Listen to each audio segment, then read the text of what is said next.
Nita Mukesh Ambani life Reliance industries के प्रमुख और एशिया के सबसे अमीर इंसान मुकेश अंबानी आज 65 साल के हो गए।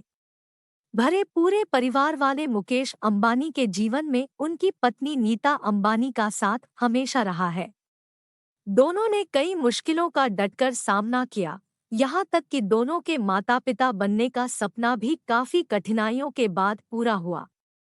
लेकिन लोग नीता अंबानी की निजी जिंदगी के बारे में बहुत कम जानते हैं। एक दौर ऐसा भी था जब वो मात्र 800 रुपए महीने पर टीचर की नौकरी किया करती थी। नीता अंबानी की पहचान सिर्फ मुकेश अंबानी की पत्नी के तौर पर नहीं है, बल्कि उनका अपना खुद का एम्पायर है, जिसमें रिलायंस फाउंडेशन से लेकर Dhirubhai Ambani international school, IPL की team, Mumbai Indian football league और अब latest Nita Mukesh Ambani cultural centre शामिल है। आप उनकी निजी जिंदगी के बारे में आखिर क्या जानते हैं?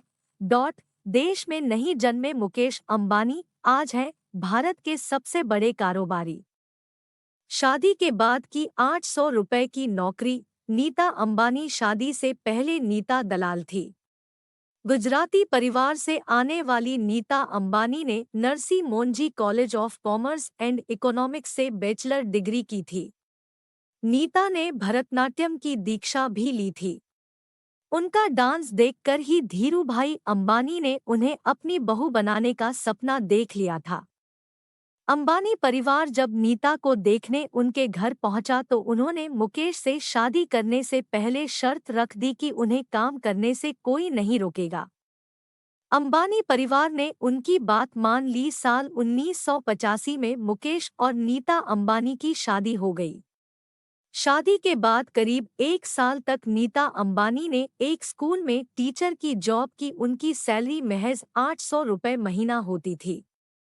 सिमी ग्रेवाल को दिए एक इंटरव्यू में मुकेश अंबानी ने बताया था कि नीता अपनी सैलरी उन्हें दिया करती थी, जिससे घर में डिनर के पैसे देने होते थे। ये भी देखें, देश के कोने कोने में फिर बजेगा डंका। जियो फाइनेंशियल होगा देश का 5वां बड़ा बैंक। आईवीएफ से हुए ईशा और आकाश। शादी के बाद मुकेश और नीता अंबानी को 7 साल तक संतान का सुख नहीं मिला। नीता अंबानी जब 27 साल की थी, तब डॉक्टर ने उनके मां बनने की उम्मीद को तोड़ दिया।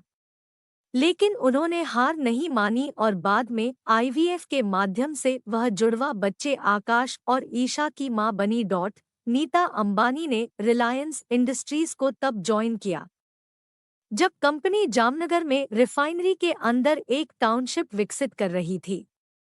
उस समय उन्होंने टाउनशिप के रोजाना के काम हैंडल करने शुरू कर दिए।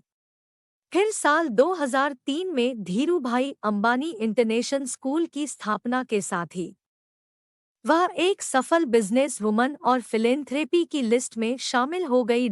जरूर पढ़े, हिंदुस्तान यूनिलीवर को रिलायंस की एक और चुनौती, अब आइसक्रीम उतरेंगे मुकेश अंबानी। खड़ा किया रिलायंस फाउंडेशन का अंपायर। रिलायंस इंडस्ट्रीज को सोशल सेक्टर में पहचान दिलाने का काम रिलायंस फाउंडेशन ने किया। इसका पूरा आइडिया ही नीता अंबानी का था। उन्होंने ही 2010 में इसकी शुरुआत की। रिलायंस फाउंडेशन एजुकेशन और स्पोर्ट्स सेक्टर में निवेश करता है। इसने अब तक देश 6.6 करोड़ लोगों की जिंदगी में क्वालिटेटिव चेंज लाया है। इसके अलावा नीता अंबानी आर्ट और कल्चर को काफी सपोर्ट करती है। वहीं वह रिलायंस इंडस्ट्रीज के बोर्ड की भी मेंबर है।